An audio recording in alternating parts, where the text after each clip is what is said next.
السلام عليكم ورحمة الله وبركاته.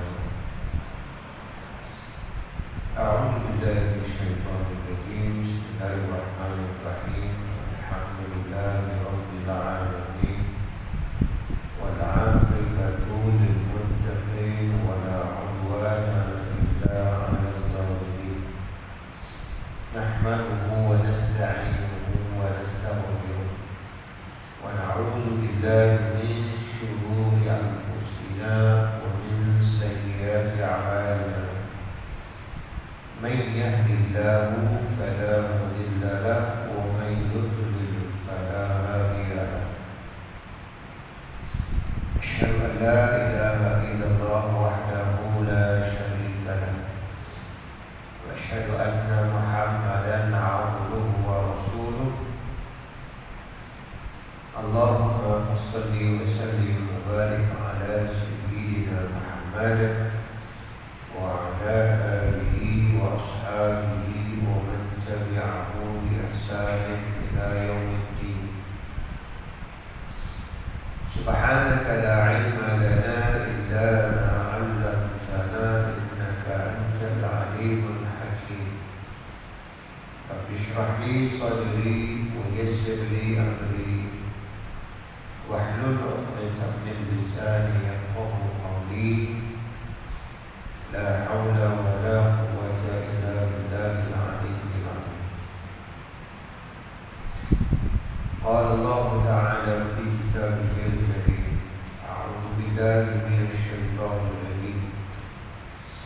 يا أيها الذين آمنوا قوا أنفسكم وأهليكم نارا وقودها الناس والحجارة عليها ملائكة غلاظ شداد لا يعصون الله ما أمرهم ويفعلون ما يؤمرون. صدق الله العظيم. Wahai orang yang beriman, jaga pelihara dirimu dan ahli keluargamu daripada neraka Allah, karena yang akan menjadi kayu kopakannya adalah manusia dan batu-batuan. Neraka itu dijaga oleh malaikat yang keras, jadi tidak ada kesulitan belas pada mereka. Mereka sentiasa menjunjung tinggi titah perintah Allah Ta'ala ke atas mereka dan tidak sekali-kali menderhakainya. Sadaqallahul Azim. At-Tahrim ayat 6.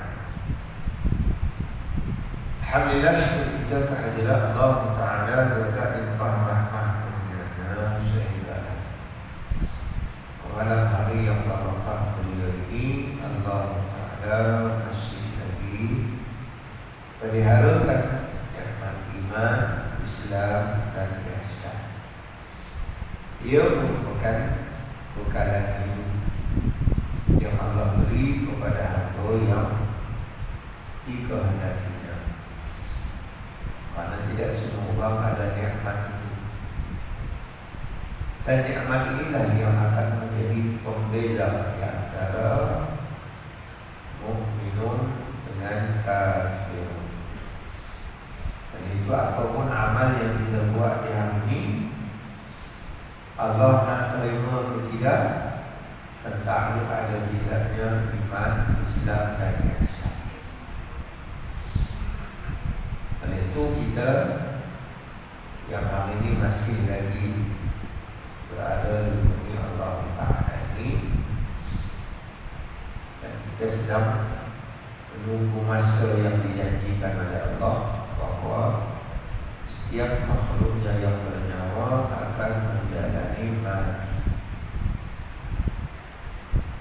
Apa yang perlu kita nak muhasabah supaya bila kita bertemu dengan kematian nanti, jangan mati dalam keadaan tertipu. Jangan sampai tertipu. Kita rasa kita dah buat dah amal, solat dah buat dah, bila balik kepada Allah Ta'ala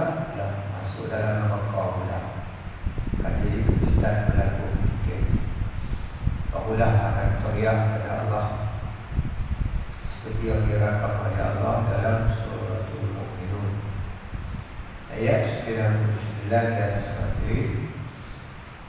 Hatta idza jaa ahadahumul maut qala rabbi irji'un la'alli a'malu salihan fima taraktu kalla innaha kalimatun huwa qailuha wa min waraihim barzakhun ila yaumi yub'atsun. Sadaqallahu. Sehingga apabila ajal maut itu sampai pada salah seorang di antara mereka, ia pun teriaklah pada Allah, merayu memohon agar dihidupkan semula ke dunia semata-mata untuk dapat menunjukkan amal saleh yang mereka sia-siakan dahulu. Lalu Allah menjawab, kalla, tak sekali-kali. Tak bagilah, kata Allah Ta'ala. Karena innaha kalimatun huwa qailuha. Itu semua tidak lebih daripada hilah perkataan mereka sahaja. Oleh itu kata Allah Ta'ala, sudah tersedia barzakh, harus duduk tinggal di dalamnya sehingga datangnya yaumul ba'ts ataupun hari kiamat. Begitulah yang digambarkan oleh Allah Ta'ala tentang adanya sekumpulan manusia yang nanti bila berhadapan dengan sakaratul maut, dia mengalami kejutan yang amat dahsyat. Dia akan tercari-cari amalan yang dia buat di atas dunia ini, tetapi Allah tak pulangkan pada dia. Sementara Allah sudah berjanji, bahawa amal yang saleh aku akan pulangkan balik kesalehan itu. In ahsantum ahsantum li anfusikum wa in asatum falaha. Bila kamu buat taat, maka ketaatan itu untuk kebaikan kamu. Dan bila kamu melakukan perkara-perkara yang buruk, perkara-perkara yang kufur, maka perkara itu, amalan itu akan memusnahkan peluang hidup kamu di akhirat nanti. Di dunia dia akan dihinakan oleh Allah Ta'ala, di akhirat abadah. Oleh itulah kita dikehendaki oleh ulama dalam masa kita menjalani kehidupan ini, kita kena bijak untuk menghargai dan mensyukuri nikmat tambahan umur yang Allah Ta'ala beri kepada kita. Karena esok kita tak tahu kita ada ke tak ada. Tapi yang jelas hari ini adalah Allah tambahkan umur kita sehari lagi. Maka kita nak pastikan tambahan umur itu jangan digunakan untuk melakukan perkara-perkara yang membawa penyesalan nantinya telah balik pada Allah Ta'ala. Sehubungan dengan itu, ulama mengingatkan kepada kita, di antaranya Syekh Syakir bin Ibrahim Qaddasallahu ruhahu mengingatkan kepada kita, tak ada guna apa hidup waktu-waktu tahun sekalipun. Kalau dalam tempoh hidup itu kita tak dapat, kalau yang empat ni tak ada gunalah hidup. Hidup tu serupa dengan haiwan. Yang pertama kata ulama ni,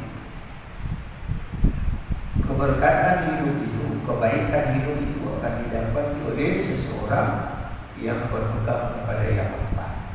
Yang pertama adalah mengenali Tuhan. Jadi dalam hidup ni, kalau tidak kenal Tuhan, tak ada apa, tak ada kebaikan yang kita buat. Di mana kita serupa aja dengan haiwan pun. Bahkan kita lebih teruk daripada haiwan itu. Allah dah bagi akal kepada kita. Kenapa akal itu tidak dapat membaca, mengkaji, meneliti tanda-tanda kewujudan Tuhan, sehingga dia tidak mampu untuk tunduk patuh kepada Tuhan. Maka kehidupan itu akan menjadi sia-sia, kerana yang nak bagi pahala itu Tuhan, itu Allah. Allah dia nak bagi pahala itu. Allah Ta'ala pun yang nak masukkan syurga ke masukkan neraka itu Allah. Itulah Tuhan, tidak ada Tuhan yang lain selain daripada Allah. Maka bila kita hidup di sepanjang kita hidup di bumi Allah Ta'ala ni tak kena Tuhan, maka ulama kita tak ada guna hidup. Hidup itu tak ada kebaikannya. Bahkan kalaulah mati dalam keadaan tidak mengenal Tuhan, neraka adalah tempat balik. Karena perkara ini Allah sebut dalam surah Al-A'raf ayat 179. Allah sebut, A'udzu billahi minasyaitonir rajim. Wa laqad zara'na li jahannama katsiran minal jinni wal ins lahum qulubun la yafqahuna biha wa lahum a'yunun la yubsiruna biha wa lahum adhanun la yasma'una biha ulaika kal an'am bal hum adall ulaika humul ghafilun. Sadaqallahul azim. Sungguh kata Allah, ini bukan lawak. Sebab yang cakap ni Allah berkata, walaqad zara'na di jahannam. Sungguh kata Allah, kami dah buat ketetapan itu di azali lagi. Allah sudah tetap yang akan memenuhi neraka jahannam itu adalah majoriti daripada jin dan manusia. Puncanya kata Allah, lahum qulubun la yafqahuna biha. Allah bagi hati, hati tak kenal Tuhan. Allah bagi akal pun tak baca, tak dapat membaca tanda-tanda kewujudan Tuhan. Padahal bukti tanda kuasa Allah itu dah terbentang dengan mata di depan mata dia, bahkan pada dirinya pun sudah nyata tanda-tanda kekuasaan Tuhan, tanda-tanda kewujudan Tuhan, tapi dia tak boleh baca. Sebab itu sampai kesudah dia tak beriman. Sebab itu dia tak mau beriman, dia tak mau tunduk pada Allah, dia tak mau patuh pada Allah, sebab dia tak boleh baca tanda-tanda kewujudan Tuhan. Walahum a'yunun la yubsiruna biha, dan mereka juga dibekali oleh Allah Ta'ala dengan mata tidak dapat membaca, menyaksikan, mengkaji, meneliti tanda-tanda kebesaran Allah. Walahum adhanun la yasma'una biha, Allah Ta'ala pun dah bekalkan manusia ni dan jin tersebut dengan telinga. Telinga pun tak dapat dengar dan dapat menyimak ayat-ayat Tuhan. Ulaika kalan'am, orang yang macam tu lebih kurang sama dengan haiwan kata Allah. Bal hum adall, bahkan jauh lebih sesat daripada haiwan itu.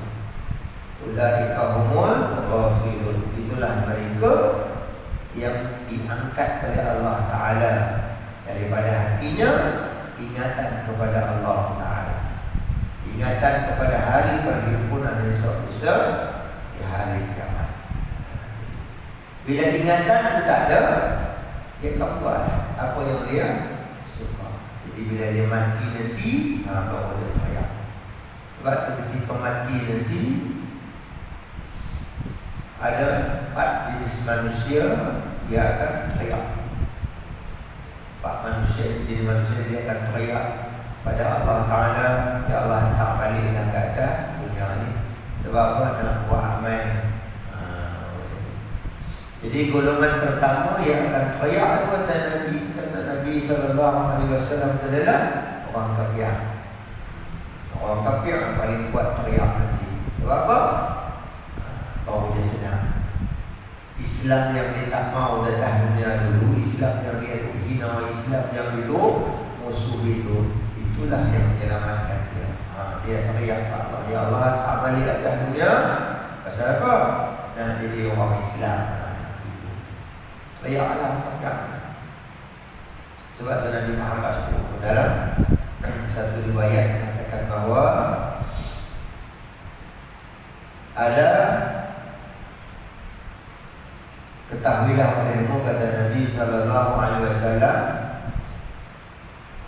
inna bina bani Adam khuliqu ala tabaqatin syatta. Ketahui olehmu wahai anak cucu Adam, Nabi beritahu, kamu tu dicipta oleh Allah Ta'ala dengan lapis yang besar, lapis yang banyak, di mana manusia yang lahir ke dunia ini takdirnya tidak sama. Walaupun dia lahir daripada mak yang sama, ayah yang sama, tapi takdirnya tidak sama. Sebab kita kena beriman dengan qada dan qadar. Kita kena tahu yang kata qada dan qadar itu lagu mana, supaya dalam kita menjalani kehidupan ini jangan lari daripada qada dan qadar Allah Ta'ala. Wa minhum, kata Nabi sallallahu alaihi wasallam, sebahagian daripada manusia yang anak Adam, man yuladu mu'minan wa yahya mu'minan wa yamutu mu'minan. Sebahagian daripada manusia ini ketika dilahirkan ke dunia mukminan, dia bawa bekal. Allah dah set kepada manusia yang lahir ke dunia ini yang dikatakan iman. Itulah yang dikatakan qada. Jadi qada ini dia ada dua. Ada qada iman, ada qada kufur. Apabila Allah letakkan, Allah berkehendakkan iman pada seseorang, maka akan zahir di luar yang dikatakan taat.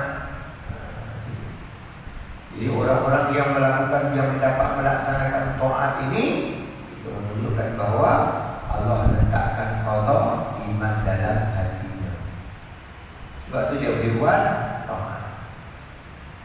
Dan bagi mereka yang Allah letakkan iman dan qada kufur dalam hatinya, maka akan nyata dalam zahir, pada zahirnya yang dikatakan maksiat.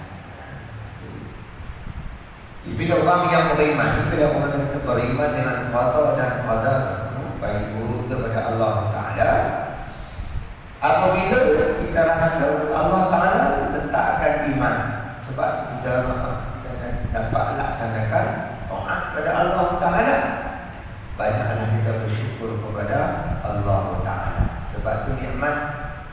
Jadi iman itu satu nikmat yang Allah Ta'ala beri kepada tidak semua orang. Sebab itu kita betul bersyukur. Sebab apa? Allah pilih kita untuk mendapatkan nikmat iman. Sebab itu kita dapat melaksanakan taat pada Allah Ta'ala. Dan kalau sekiranya kita tidak, dalam hati kita itu ada yang dikatakan kufur, sehingga menghasilkan maksiat derhaka di luar, segeralah bertaubat kepada Allah Ta'ala. Tapi yang jadi masalah hari ini, dia tak boleh nak taubat. Sebab apa? Sebab dia tak kenal Tuhan. Itu masalahnya. Jadi bagi orang yang beriman, sebab iman itu ada dalam Allah setkan iman pada dia, wa yahya mu'minan, maka hidup beriman situ lah. Ayat itu kita patut syukur bernikmat.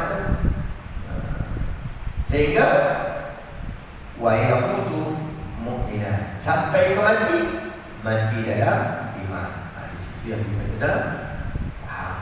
Nikmat iman tu dia tak bagi kat semua, dia bagi kepada hamba-hamba yang dikehendakinya. Jadi kalau kita rasa dapat benda tu, kita kena jaga. Itu kita bersyukur kepada Allah, dan Allah pilih kita untuk menerima iman itu.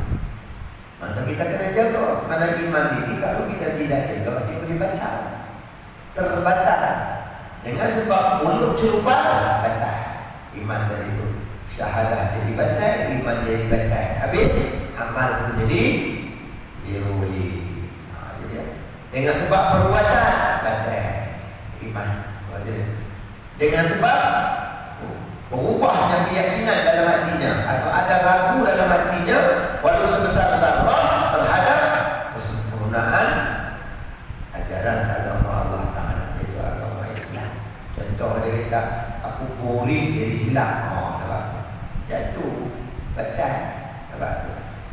mana tahu. Tak aku lawak aja jatuh dah. Lawak tak lawak jatuh. Jadi bawa gambar yang kita ada main tak kita buat. Jadi mati bisa nak ucap tak boleh. Itu bahaya tu. Jadi kita harus kena hargai benda. Jadi kalau Allah masih letakkan nikmat iman tu, maka sempurnakanlah ketaatan itu kepada Allah Ta'ala. Sebab atas berbuat taat itulah Allah Ta'ala nak limpahi hamba-Nya itu dengan anugerah dia, sama ada pahala yang berlipat kali ganda, ataupun Allah nak bagi rahmatnya ke, inayahnya ke, maghfirahnya ke, mudah hidayahnya ke, bahkan dia nak bagi syurganya atas orang yang mati dalam iman.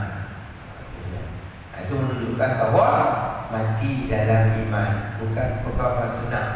Kita perlu berjuang dalam hidup ini nak mempertahankan keimanan itu, kerana ada pihak yang cuba untuk memusnahkan keimanan kita. Itu yang kita kena tahan. Jadi iman itu anugerah Allah Ta'ala.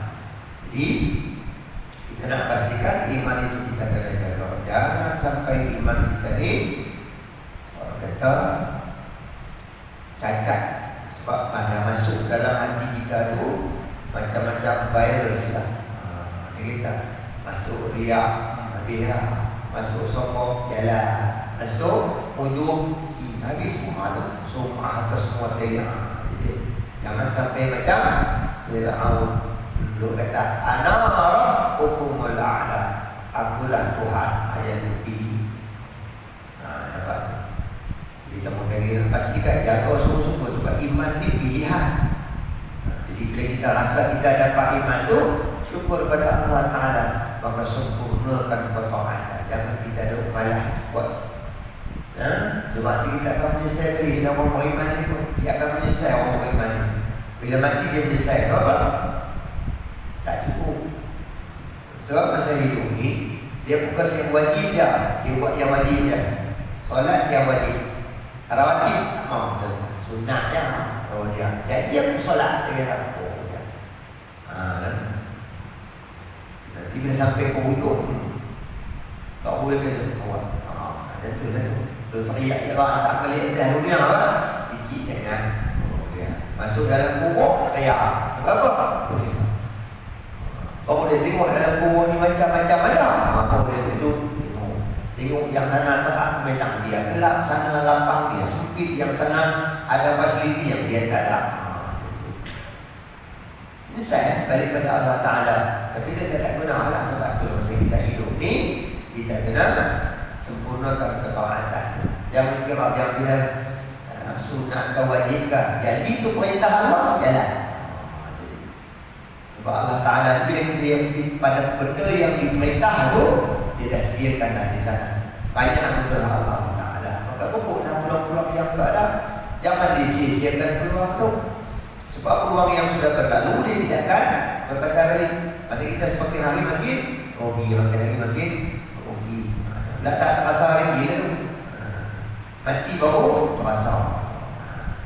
Hanya kita dah muhasabah. Nanti ketika dah berada di penghujung hayat, ketika berada dalam keadaan sakratul maut, di situ Allah Nabi sebut Allah Ta'ala akan tunjukkan kepada hamba-Nya yang nak mati itu di mana dia nak ditempatkan oleh Allah Ta'ala. Bagi orang yang beriman, seronok lah sebab Allah tunjukkan jannah. Satu taman yang begitu menggembirakan hatinya. Bagi setengah orang, Allah tunjukkan di sana adalah kawah. Itu yang menjadikan dia dia dah mati, dia kecoh dah nak mati macam tu lah tu. Dia panik ketika nak mati. Bagi orang beriman, dia tak panik sebab Allah hiburkan dia, Allah gembirakan dia dengan pemandangan ketika nak mati itu, di mana dia nak diletakkan oleh Allah Ta'ala.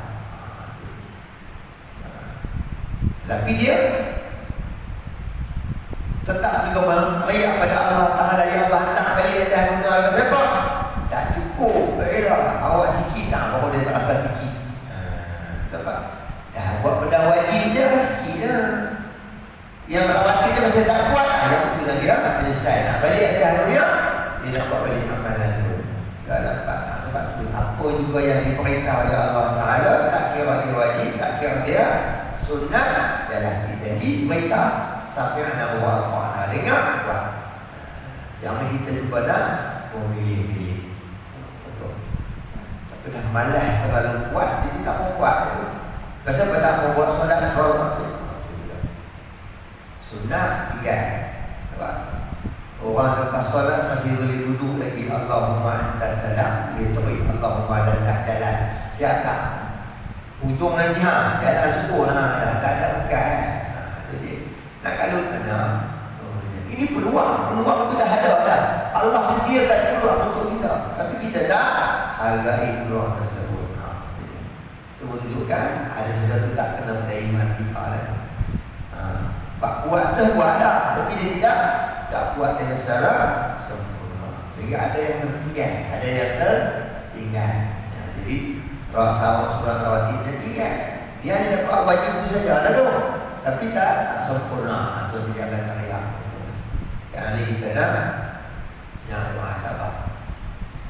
Buat tahajud tak ada masalah, kita sibuk kerja lah, tak ada masalah nak buat tahajud.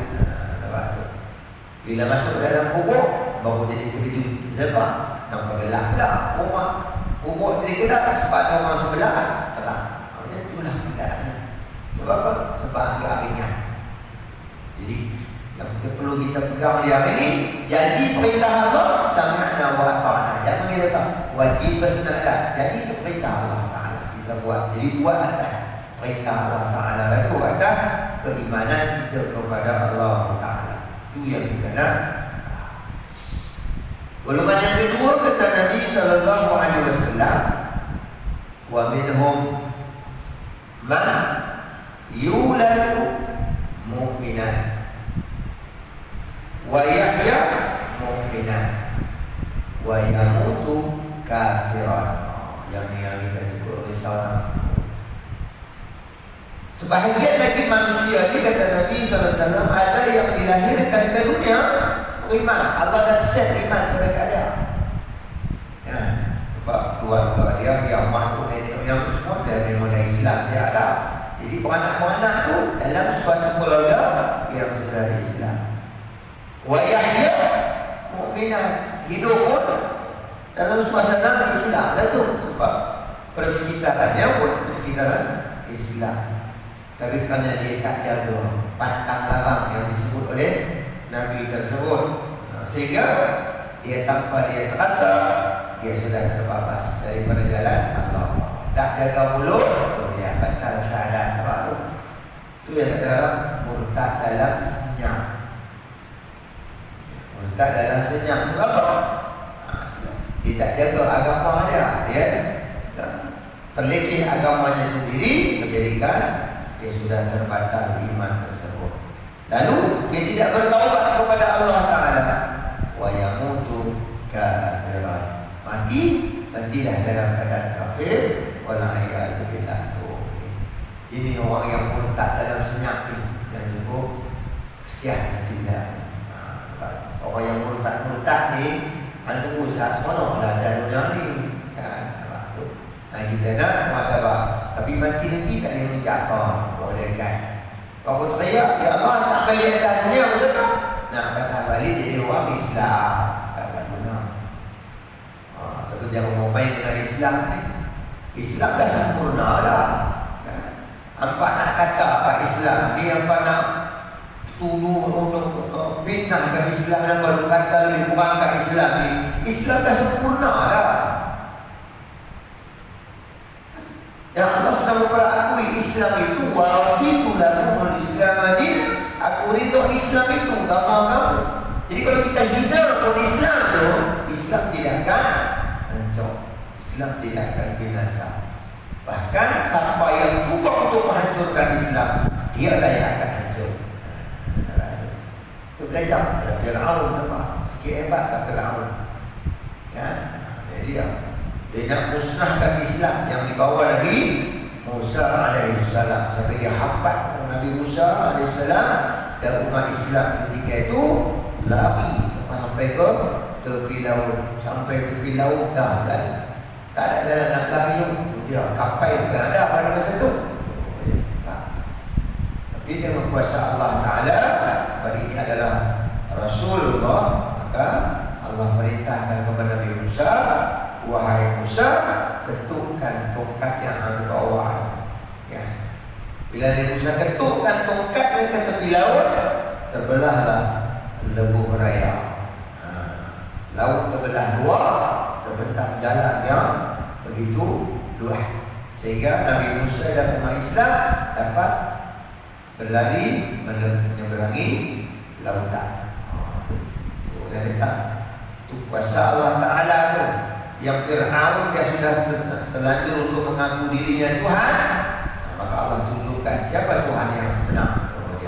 Maka Allah belah dengan ketukan tongkat itu adalah asbab sahaja, tapi Allah yang sudah mentakdirkan bahwasanya Nabi Musa alaihissalam akan diselamatkan oleh Allah Ta'ala daripada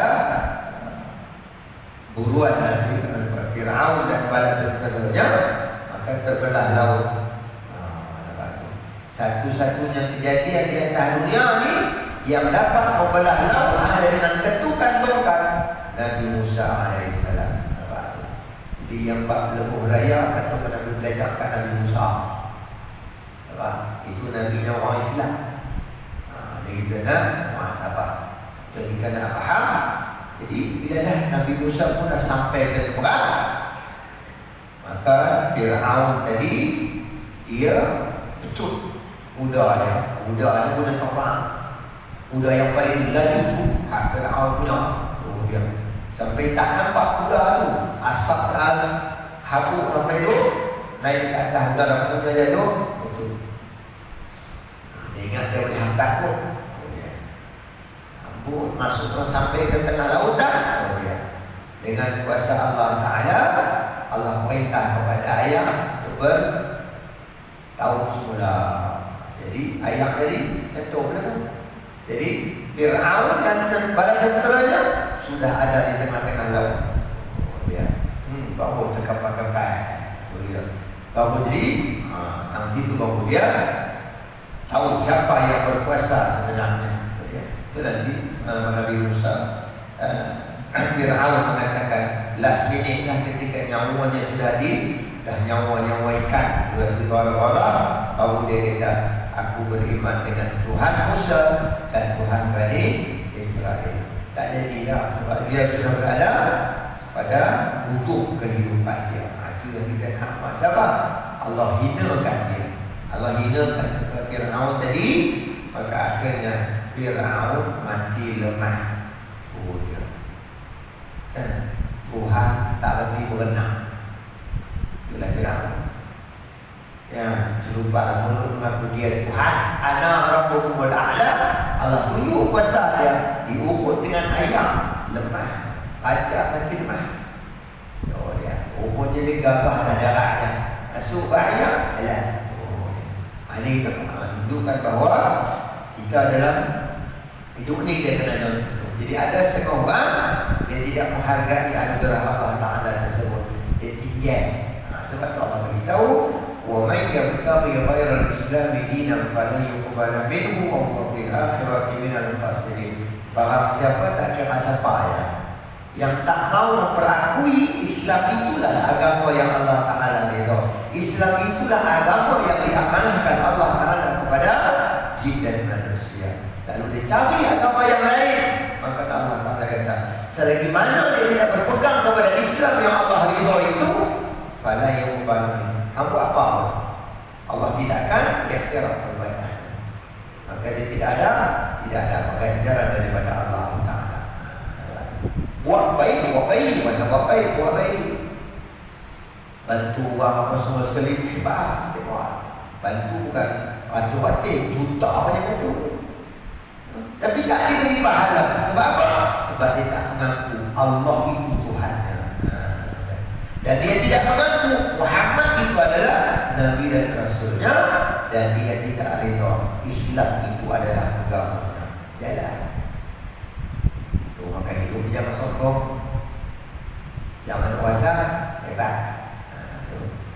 Allah bagi basah sikit dia buat apa pula dah. Tu dia.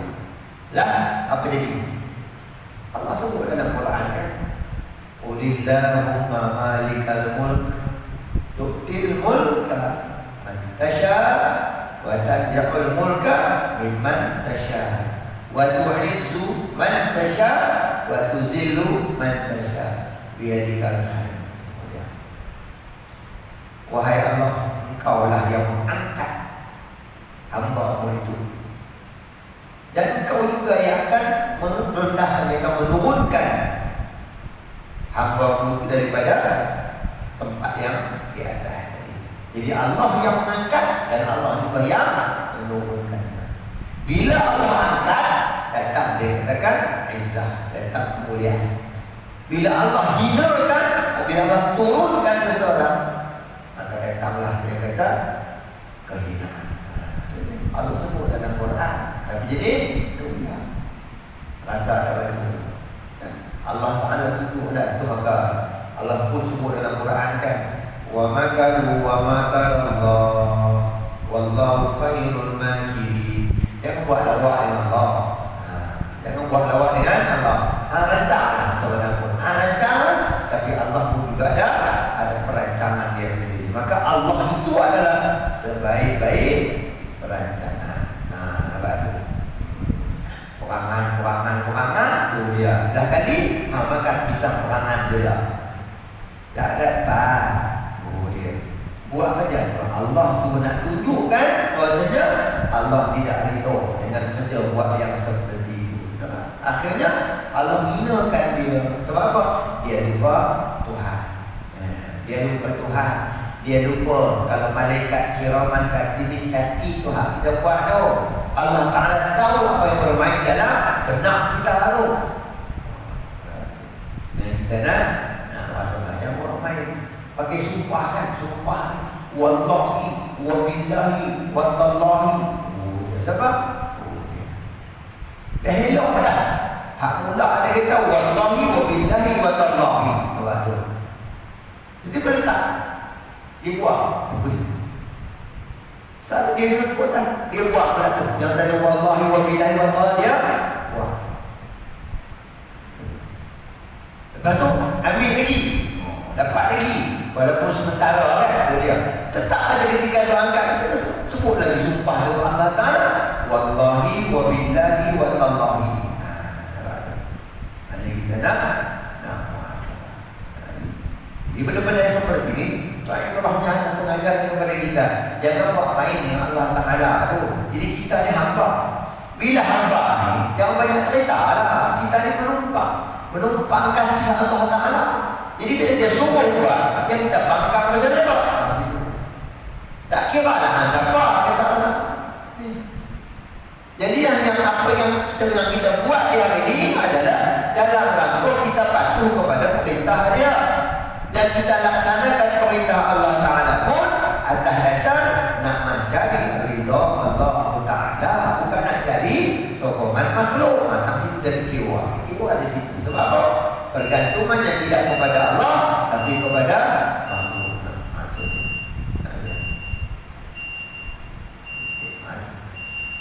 Jadi kalau bergantung kepada makhluk, kecewa. Ujungnya mesti kecewa. Mula kata yang ni. Itu dia. Kanan sana kata sini, sini kata sana, kata sini kata sana. Ada waktu setan kata bengong. Yang kita nak apa? Yang kita kena faham. Jadi kita sebab apa? Sebab setan pun tak buat perangai tu. Apa tu setan kata bengong apa tak? Kami pun tak buat benda tu. Ini masalah dia. Itulah tunjuknya Allah Ta'ala tunjukkan. Jadi maka dalam kita buat kerja apapun, benda yang kita dah cakap, kita kena tunailah benda tu. Jangan kita duk main-main benda tu. Kita dah gunakan nama dia. Itu pun kita duk khianat dengan nama dia. Itu yang kita nak muhasabah. Sebab itulah kita nak pastikan sepanjang hidup ini, tak kira lah dia hidup yang umur panjang ke, tu dia. Yang umur panjang tapi tak kenal Tuhan. Itulah sudahnya. Ya, kita nak pastikan tu ulama tadi sebut Tak ada guna apa hidup panjang. Umur panjang pun kalau dalam tempoh umur hidup tu, yang pertama apa tak kenal Tuhan. Bila dia tak kenal Tuhan, dia pasal dia Tuhan tu. Itu dia buat aku. Nampak sangat aku dia. Padahal kita dalam hidup ni, mana boleh nampak aku? Dalam kita hidup ni, jangan tunjuk aku lah. Sebab aku tu dia. Nak tunjuk aku tu tak boleh. Itu nanti masuk syirik. Itu Allah tak suka tak kenal tu. Sebab aku tu Allah. Innani anallah. Sungguhnya aku Allah. Jadi kita pun zakat kita jadi bersama. Kita nak Allah dah tunjuk dah. Apa rancang macam mana pun, kalau kita tidak bertawakal kepada Allah, apa mudahnya Allah buat dia, Allah hinakan dia. Maka kita nak bagi mata, tak boleh baca ayat-ayat tu. Ini kita nak muhasabah. Jadi kehidupan hidup kita ni, barokah atau kebaikan hidup kita ni dapat nilai dengan tu kenal Tuhan. Siapa yang kenal Tuhan, maka hidupnya akan barokah. Siapa yang tak kenal Tuhan, tunggu saja, anda tak ada panggu daripada Allah Ta'ala. Mungkin di atas dunia dia tak ada masalah, itu dikatakan istirahat. Apapun dia rancang, okey. Rancang pun okey. Mati kata okey. Yang dia siapa? Itu istirahat. Tapi dah jadi tak masalah.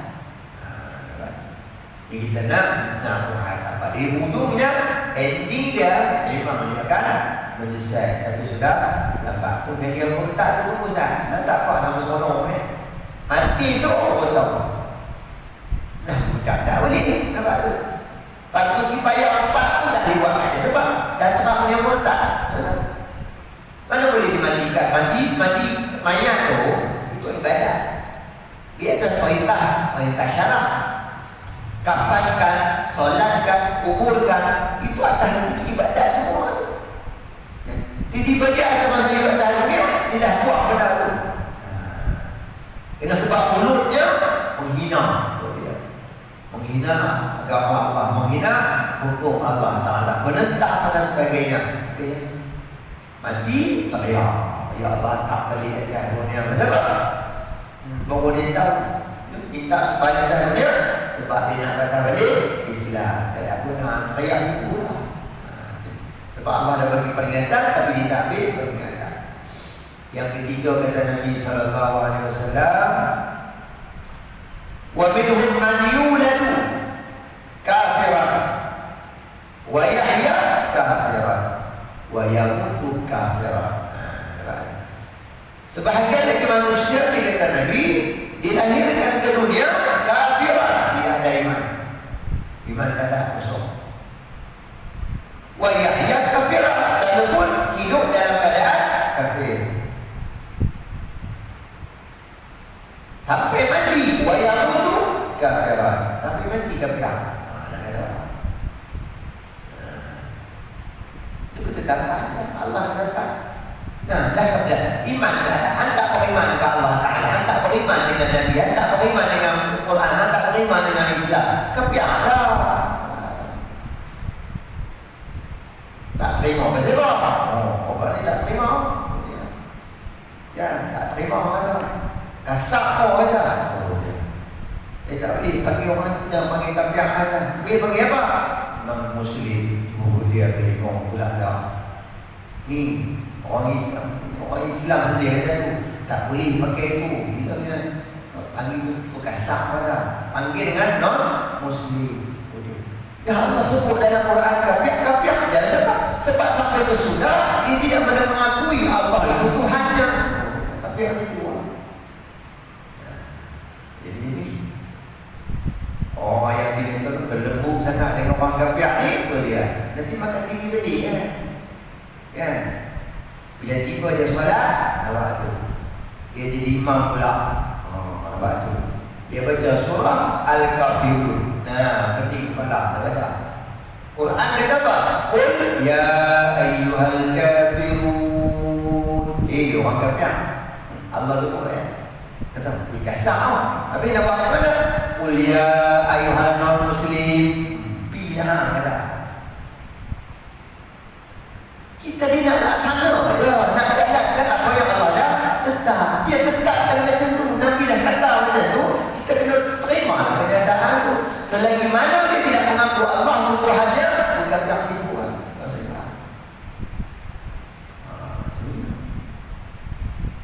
Yang kita nak amal saja. Jika orang sudah ragu dengan Allah, ya Tuhan, berarti imannya sudah bermasalah. Jadi amal tak ada apa, kosong kan. Yang kita kena pahami sungguh-sungguh agar kita jangan sampai tertipu dan terpedaya. Itu golongan yang ketiga. Kita beranak-anak sampai ke mati tak mendapatkan hidayah Allah Ta'ala. Dan yang keempat kata Nabi sallallahu alaihi wasallam, wa minhum man yuladu kafiran wa yahya kafiran wa yamutu mu'minan. Sebahagian yang lain kata Nabi lahir ke dunia kosong, kepiang, ada apa? Sebab dia lahir keluarganya memang keluarga yang tak beriman kepada Allah Ta'ala. Wa yahya kafiran, walaupun dia hidup dengan cara kafiran lah, dia tahu. Dengan cara kafir, dia bukan ikut undang-undang Tuhan. Itu maka yang Allah Ta'ala datangkan satu aib, tunjukkan kepada mereka. Sebab mereka tidak mau memperakui Allah itu adalah Tuhan. Mereka tidak mau memperakui hukum hakam yang Allah Ta'ala dah tetap.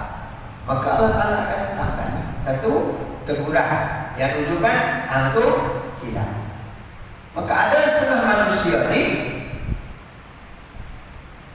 menjelang dia mati, tu Allah hantar hidayah pada dia convert ke Islam.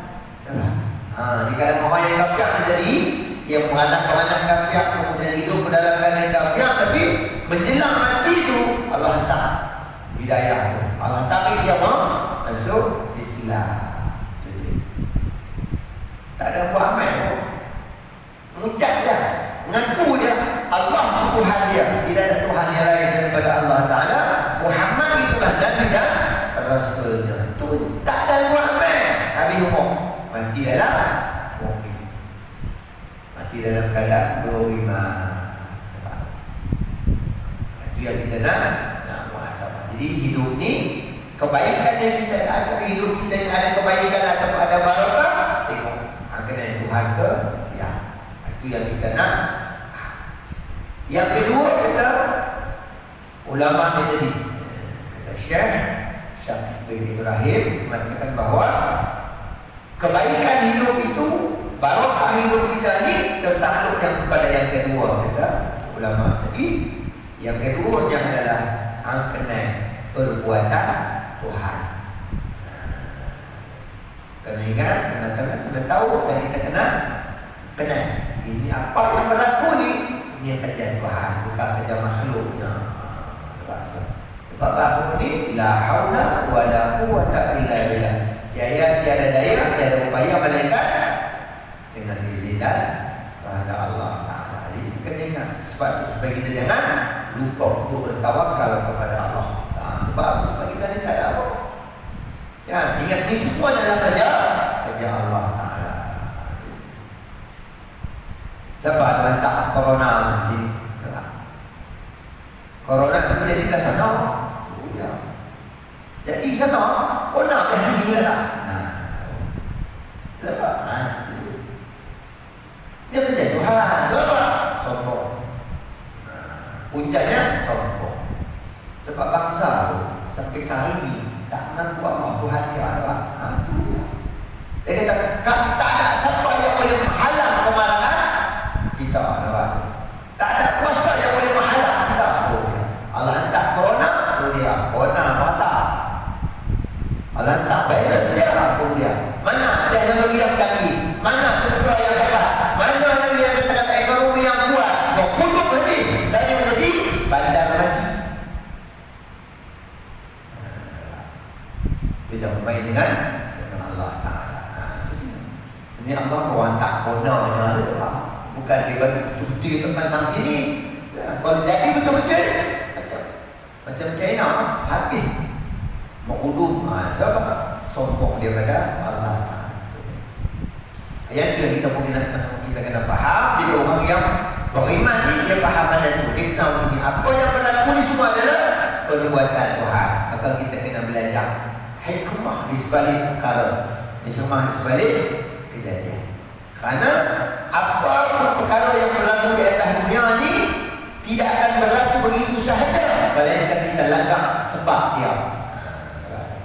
Karena Allah sudah bagi tahu dalam Quran tu, wa ma kana rabbuka liyuhlikal qura bi zulmin wa ahluha muslihun.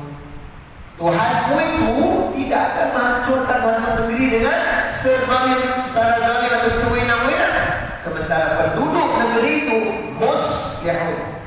Beza salihun dengan muslihun tak sama. Allah sebut itu muslihun. Muslihun itu dasarnya iman. Sebab itu dia istiqamah dengan perkara-perkara yang ditetapkan oleh Allah Ta'ala. Jadi kita kena faham. Jadi bila kita langgar, kena. Disebut oleh Nabi SAW dalam satu hadis. Hadis yang berkata Abdullah bin Umar radhiyallahu anhu, Nabi SAW satu hari dia berjumpa dengan muhajirin. Kaum muhajirin ini orang yang beriman dengan Nabi, penduduk Mekah yang beriman dengan Nabi, yang berhijrah ke Madinah. Sementara Al-Ansar orang beriman Madinah yang menerima kedatangan muhajirin. Maka Nabi sembang kepada muhajirin. Nabi kata, ya ma'syaral muhajirin, wahai kaum muhajirin, khamsun, 5. Ada 5 perkara. Kan? Hampa dibala oleh Allah Ta'ala sebab langgar yang 5 ni. Ada 5 perkara yang bila hampa buat, Allah turunkan bala. Maka Nabi kata, wa a'udzu billahi an tudrikuhunna. Aku mohon berlindung kepada Allah, moga-moga kamu wahai muhajirin, kamu tak jumpa zaman. Kerana bila bala Allah turun, mati lebih baik daripada itu. Mana kebaikan tak pada masa itu. Sebab apa? Sebab sudah dikuasai oleh malapetaka daripada Allah Ta'ala. Sebab apa? Kita langgar 5 amalan ini, 5 perkara ini kata Nabi menyebabkan bala cukup cepat turun, sehingga penduduk negeri itu tak bersedia menghadapi malapetaka tersebut. Disebut oleh Nabi yang pertama kata Nabi, amalan yang mendatangkan bala kata Nabi. Jadi kita lagi nak tengok sebab dia. Sebab bala itu dah jadi dah, banyak kali jadi dah.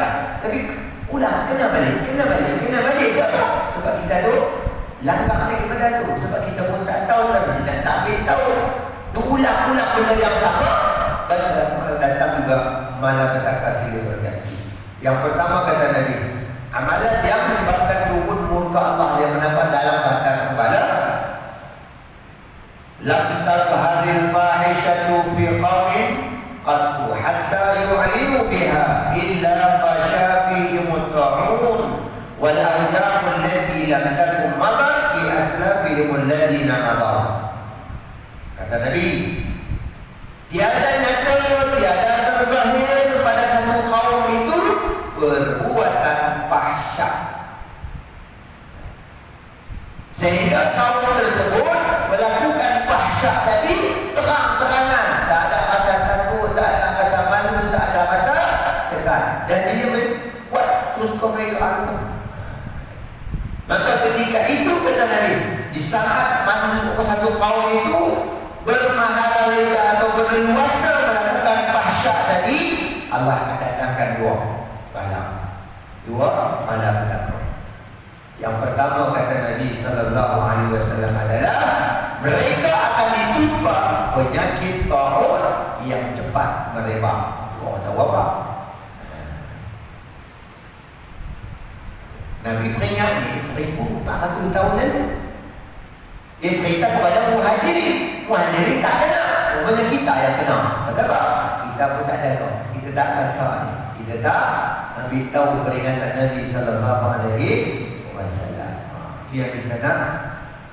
Jadi bila satu kaum itu sudah melakukan fahsyah secara berleluasa tanpa ada tindakan daripada pihak berkuasa untuk menghentikan perbuatan fahsyah tersebut, sehingga mereka boleh buat suka-suka saja, ikut mana ikut suka mereka lah tu, kat mana pun dia tak kira. Kadang-kadang ditandas dari buat di hutan dia buat macam tu cerita dia. Maka ketika itu Allah hantar wabak penyakit taun yang cepat merebak. Bersapit dengan wabak yang merebak itu, Nabi dah peringat dah. Kalau berlakunya satu kawasan, satu negeri itu yang dikatakan wabak tadi, kata Nabi sallallahu alaihi wasallam, orang luar tak boleh masuk ke tempat yang ada wabak tu. Orang yang terkena wabak jangan keluar. Nabi dah ajak dah tentang kuarantin, macam mana supaya wabak jangan keluar. Tapi kita macam tu, orang luar tak boleh masuk, orang yang kena wabak tak boleh keluar. Itu Nabi dah ajak pada tu. Orang kita pula welcome, kena. Buat main ke benda ni? Nabi dah nampak dah. Maka jangan pandang-pandang dengan Nabi. Walaupun Nabi tak sekolah, tapi dia Rasulullah. Ilmunya adalah wahyu. Wahyu ini cerita apa yang terjadi dahulu, apa yang jadi sekarang, apa yang akan jadi di kemudian hari. Itu ilmu Nabi. Sebab Nabi dia boleh prediksi apa-apa yang meninggal. Jaga. Sebab Nabi wa ma yantiqu 'anil hawa in huwa illa wahyun yuha. Nabi tidak bercakap, tidak berbuat melainkan ada arahan wahyu. Itu ilmu Nabi. Jangan pandang tahan Nabi lah. Nabi tak masuk mesti. Hai tak apa mesti tu. Apa? Beza tak apa. Hanya kita nak muhasabah tak tu. Nabi dah banyak dah. Jadi kita hari sebab tak ada penglihatan Nabi SAW.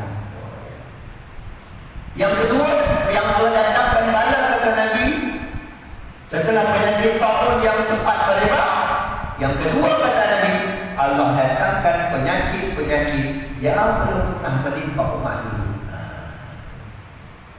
Jadi penyakit ni sampel tak ada, sebab tu vaksin tak ada, penawar dia tak ada, sebab tak pernah jadi. Dulu-dulu pun tak pernah jadi. Ini kita nak muhasabah. Ini kita nak jaga dua penyakit. Di antara bentuk fahsyah yang berleluasa dia menyebabkan turun bala, satu di antaranya zina. Fahsyah tu.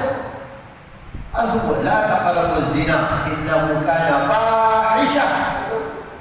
Mana benda yang dikecil oleh Allah Taala. Tapi dia buat semuanya tu budak. Ini kita nak muhasabah. Jadi mana perbuatan fahsyah zina. Zina pun macam-macam lah keadaan dia. Yang kata zina ni kan hubungan kelamin di luar nikah. Itu yang kata zina tu.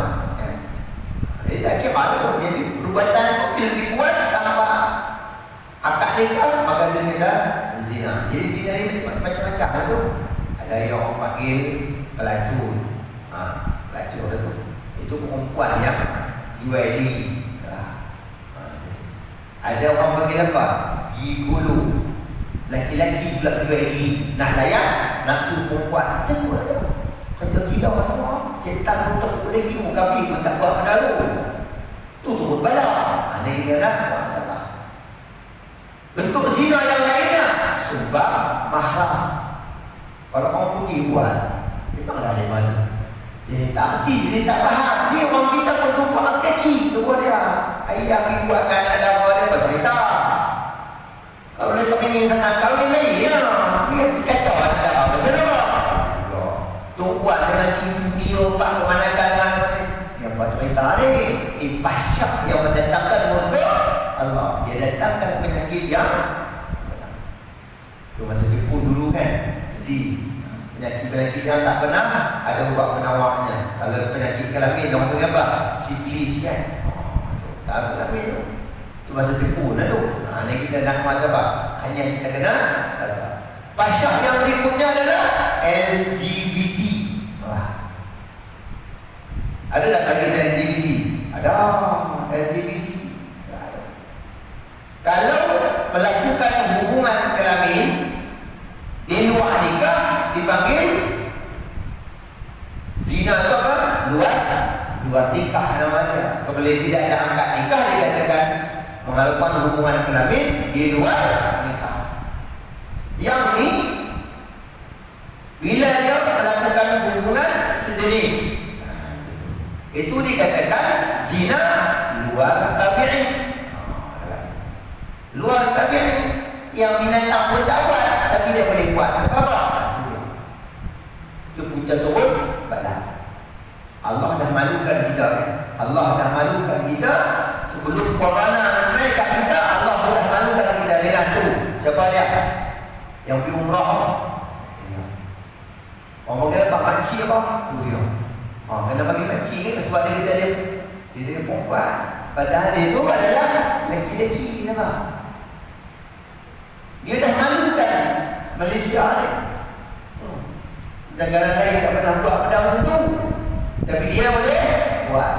Ni kita nak muhasabah. Dia langgar habis syariat. Dia langgar habis syariat Nabi Muhammad sallallahu alaihi wasallam.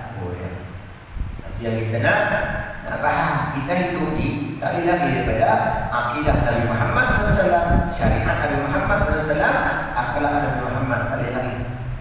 Kalau betul kita ni adalah orang yang beriman, tapi dia langgar habis semua.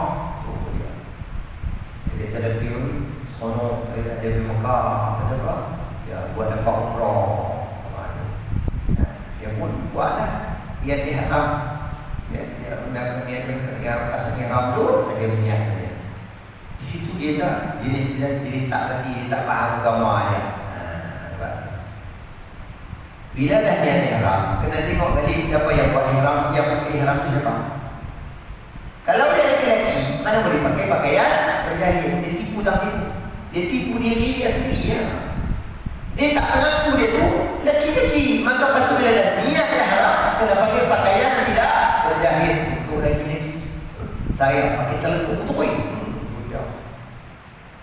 Tu setan pening, setan dari pening kalau dapat passion benar lah. Lelaki-lelaki pergi telekuk. Dia sembahyang pun masuk kawasan perempuan. Mana boleh? Kalau bersentuh boleh lelaki hantu, memang dah bukan mahram dia. Batai lah, wuduk tu. Tapi sini tak berhenti orang macam tu. Dia pergi Mekah tu, tak rasa bersalah dengan Allah yang dia dah tukar dan tidak. Nampak? Habis. Ampun tu seronok selfie je lah. Lain tak dapat apa. Pergi pula dia kata pergi pasal pergi Madinah, pergi Raudah. Seronok ada pergi Raudah. Tu, situ pun dia pun silap lagi. Raudah ni ada dua kawasan, dua area. Satu untuk perempuan laki-laki saja, untuk perempuan saja. Laki-laki mana boleh? Perempuan boleh masuk. Perempuan boleh masuk. Dia masuk sebab orang perempuan. Ya. Masuk Raudah, kawasan perempuan. Dia. Tak malu dengan Nabi. Tunjuk ramai sosang depan Nabi. Legak dia syariah. Tu bahayanya. Pasyak tu, saya peringkat tu. Lepas kejadian tu, datang corona. Dia corona belah kita sekali. Kenapa? Sebab apa? Kita legak. Pasyak dari dia tu. Lepas tu benda tak boleh diterima amalan pasyak. Itu yang kita nak masalah. Itu yang kita peringat dia apa yang tak berlaku pada kita ni, kita benda dah jadi dah. Cuba kita nak ambil ibrah, ambil pengajaran. Pasal apa jadi main? Pasal apa jadi main? Ternyata kata Nabi sallallahu alaihi wasallam, sebab kita dah langgar satu benda, iaitu pasyak. Bila kita lakukan pasyak tu benda yang dikeji, yang dimurka oleh Allah Taala, tunggu kata Nabi, datanglah bala atau petaka yang tak dijangka oleh. Jadi kaum itu tidak akan bersedia dalam menghadapi benda yang sedemikian rupa. Itu yang kita nak ingat. Jadi tak ada guna kita hidup lama di bumi ini kalau kita tidak kenal perbuatan. Supaya jangan sombong. Allah Ta'ala penentu segalanya. Apa tu? Kan? Kingmaker, kena kingmaker. Apa kingmaker? Allah tu lah yang sudah menetapkan tu. Hang tu semua pion je. Kalau main cheese tu kan, budak kecil je lah main. Allah yang utur semua benda tu. Hang buat ni tu. Nanti kita nak apa sabar? Nak kingmaker pun.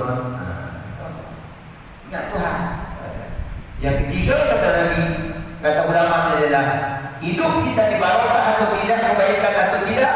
Maka yang ketiga adalah kenal diri. Kena diri. Tak ada guna apa hidup lama kalau hidup tak kenal diri. Kalau tak kenal diri, menyokong lah. Menyokong. Itu dia kata aku. Lah kali, kena paku betul. Ini kita. Yang terakhir, yang keempat kata ulama ni, tak ada guna apa hidup lama di atas dunia ni. Kalau sekiranya dalam hidup tu, hampa tak kena yang keempat. Hampa tak kena yang musuh Allah.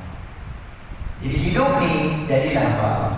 Jangan jadi musuh Allah. Tak situ kita kena faham. Jadi kita mohonlah pada Allah. Apa yang dah berlaku ni kan, Allah dah settle semua masih ada. Alhamdulillah, lega, lapang hati. Lepas tu, yang hujat-hujat semua habis. Semua habis terlencat, semua habis. Sebab apa? Ini kita nak muhasabah diri, maka jangan langkah. Jangan langkah benda yang sudah ditetapkan oleh Allah dan Rasulnya. Benda yang tak boleh buat. Bila tak boleh, buat cara tak boleh. Jangan cuba bagi jalan. Bagi. Bila tunjuk sombong, tunjuk angkuh pada Allah Ta'ala. Jadi kita mohon pada Allah Ta'ala, mudah-mudahan apa peristiwa yang berlaku kat negara kita ni memberikan ibrah kepada kita, agar kita jangan khianat kepada janji kita pada Allah Ta'ala kan. Dalam solat kita dah kata inna salati wa nusuki wa mahyaya wa mamati lillahi rabbil alamin. Tunaikan itu. Jangan sembang aja dalam solat inna salati wa nusuki wa mahyaya wa mamati lillahi rabbil alamin. Lepas bayar inna Suzuki wa Kawasaki. Tak ada penyakit. Lah. Buat lawak dengan Tuhan. Jadi kita berserah diri kepada Allah, memohon kekuatan agar Allah beri kekuatan kepada kita untuk terus istiqamah menyempurnakan amanah ubudiyah daripada Allah Ta'ala. Dan mudah-mudahan segala amal ibadah kita diterima oleh Allah Ta'ala, yang kita akan jadikan bekalan dan kita akan bawa bila tiba masa kita kembali ke hadirat Allah Ta'ala. Nasrul minallah wa fatihah wa qarib wa syiril mu'minin. Yang benar pada Allah Ta'ala tersedak kita serba-serba dan mahmudkan. Kita tambah dengan tasbih kifar Rasulullah. Subhanallah wa hamdika asyhadu an la ilaha illa anta